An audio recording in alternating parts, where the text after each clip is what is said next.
the problem for the Browns has been they haven't been able to stop the run, and this kind of puts it really in like eye-gouging perspective. So they're plus 0.14 expected points added per designated rush. And now that would be the equivalent to being as efficient as a top 10 passing offense. That is how much the Browns' run defense has struggled. And you and I talked about it early. I was concerned about defensive tackle and the young guys. Well, none of the young guys have stepped up, and none of the young guys are really stout enough against the run. I think if you're asking them to do that, you're asking them something out of their strengths. No. Disappointing thing is we talked about this. We talked about it. One guy named Ndamukong Suh, his name has been brought up a lot on this channel, a lot on this show, and we talked about him too.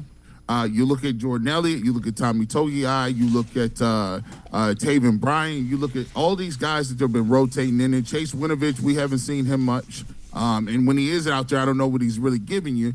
And let's be clear, Jadeveon Clowney has not given you much this year either.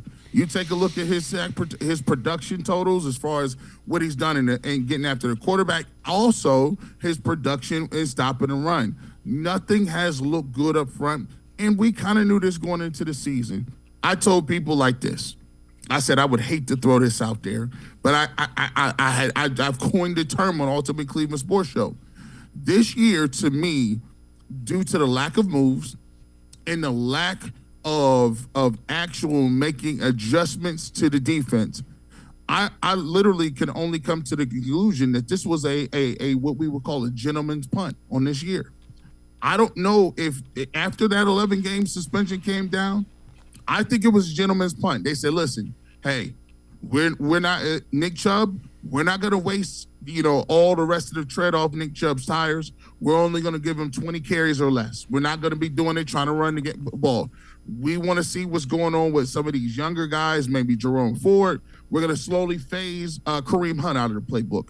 And then what we're going to do, we're going to see what these young guys have. If the young guys don't have it, we'll go and we'll address that in the offseason, but we want to roll over all the available cap money that we have from this year to next year because we are not in the position right now as constituted without Deshaun Watson to win games. So I think that it was a gentleman's punt. Now, what made it difficult was you can't go to any of the veterans in the locker room and tell them that. You can't go to the Myles Garrett or Denzel Ward or any of these guys and say, hey, by the way, we're putting on the season, but we still want you to play hard. And it also made it more difficult to hide that because Jacoby Brissett played better than what we thought he was going to play. And so now you get a situation where I just don't think any competent staff, and I know that Andrew Berry has made some good moves, but nobody would look at this defensive tackle room and defensive line position and say, this is going to be something that we're going to be able to win ball games with. And so that's what I come to the conclusion. They punted on the season. They just can't tell you that.